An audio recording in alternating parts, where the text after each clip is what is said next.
Good morning, Annette. Dr. Vol. Coming at you here on this Friday night. Just got done watching the Pac 12 championship game. It was pretty decent. Oregon just jumped out all over Utah, sacking the quarterback, putting manning up man to man on the receivers, and just screaming at them all night long in the first half. Utah showed their true colors. Horrible job of coaching, in-game coaching in the first half by Utah. They just couldn't get anything going offensively. On defense, they were getting burned in every way you can get burned, and that kind of continued in the second half, to be honest with you.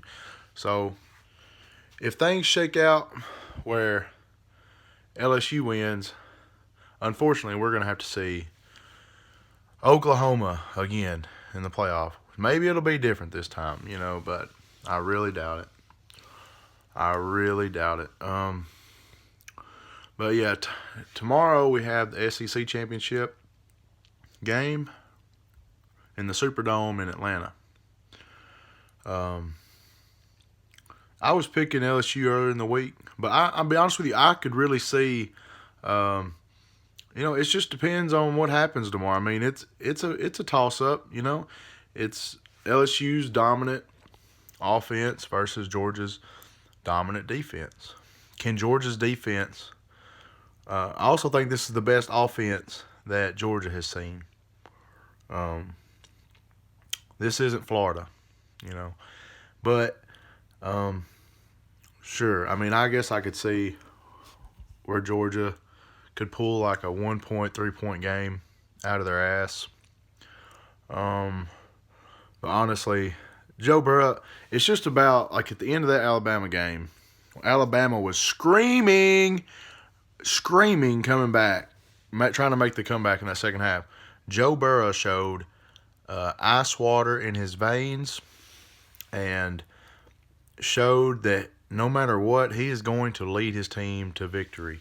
He was going to find a way. If he's got to run, and that's going to be the X factor. You're going to get them down to 3rd and like 5. They're going to spread you out, and you're going to have everything covered. But guess what? Joe Burrow can run, and he's going to run, and his big 6'5" ass has got some pretty good wheels for a quarterback, and he is going to pick up that first down, keep the chains a rolling, and it just takes one matchup that you don't win on defense, and Joe will find it.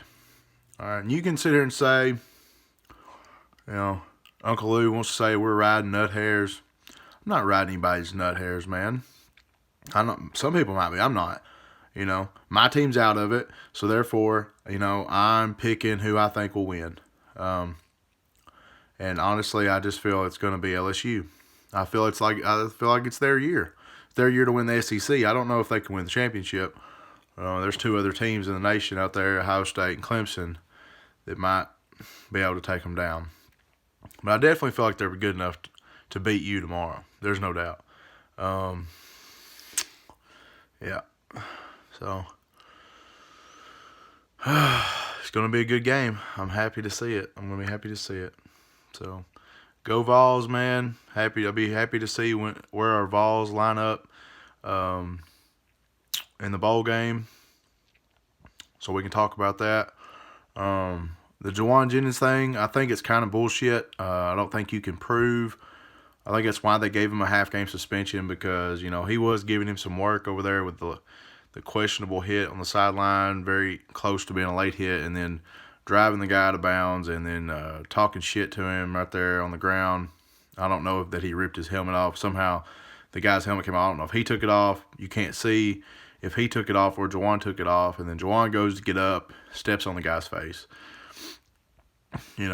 But he didn't stomp his face. It was a face step. It wasn't a face stomp. He stepped on his face.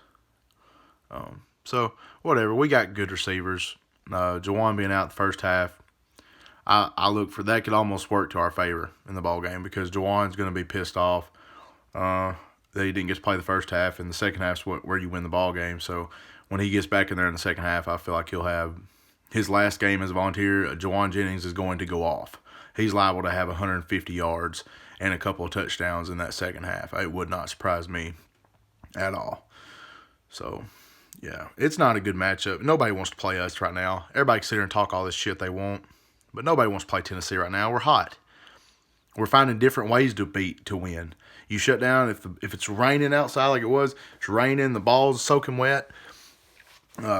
We'll run for 300 yards on you. Eric Gray proved that he is the next great Tennessee running back the other day. I don't know if all you people haven't noticed that, but Tennessee has a great running back. Yeah, two-time Mr. Football All-State of Tennessee, coming out of Memphis, Tennessee, Mr. Eric Gray. Get used to that name. You will know it very soon. Yeah. So, whoever we play, whether it's I've heard Iowa, I've heard Michigan, I've heard Minnesota, nobody's wanting to play Tennessee, because if you shut down one thing, we have proven over the last 6 to 7 weeks, that we will find a way to win. It might not be, we haven't been blowing people out necessarily, but we found ways to win the game, and that's all that counts. Just find a way to just win, baby. That's all I care about. That W. And that is a true mark of a great team. That if they shut down the pass, take away the pass, and they want to, spread out wide, and they're playing a good game, taking away your pass, fine. Line it up and run it down their freaking throat. Bust a couple big touchdowns and find a way to win that way, But the one thing that's been consistently great, we are in the top 30 defense now in the nation.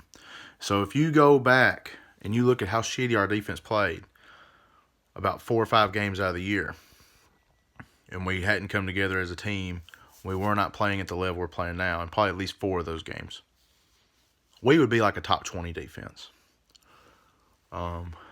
which is really great. Our defense probably hadn't been in the top 20 in God knows how long, probably since maybe 2009. We might have had when Eric Berry was there, and what's his name? Kiffin. Yeah, Kiffin. When Kiffin was leading the squad, and we had Eric Berry out there, we might have had a top 25, top 20 defense then. So it's been 10 years. So that's great to see. Tennessee's defense, because if your defense, Georgia showed you this year, if your defense is consistent, your offense has ebbs and woes. Your offense might not be firing on all cylinders every game, but if you have an elite defense, you're in every ball game. You're going to have an opportunity to win that game. So that's why I was so happy when we got Jeremy Pruitt, because I thought he could bring back that tough Tennessee defense, and we finally have it again.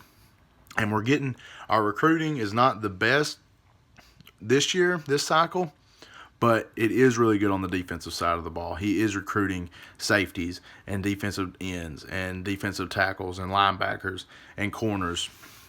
So our defense is going to be steady, which means Tennessee is going to be back to winning 7-8 games a year. Guaranteed. We're going to beat Missouri every year. We're going to beat Vanderbilt every year. We're going to beat Kentucky. We're going to beat South Carolina. All right. And I'm going to go ahead and say it. Bold prediction, depending on a few key injuries or something, no big drastic injuries happen, but just the way things are shaking out, I really see us pulling out a win at home and upsetting Florida next year. I'm not saying we're going to go undefeated, but that's our Super Bowl. If Tennessee can pull out a fucking win against those dirty, low-down Gators, then my God, I would be so happy. I would be so happy. That's all I want next year. That's all I want for Christmas, Santa Claus, is a win against Florida next year. Please, we need it. We've gotten one stinking victory over them the last 10 years. Peace out, guys. Go Vols.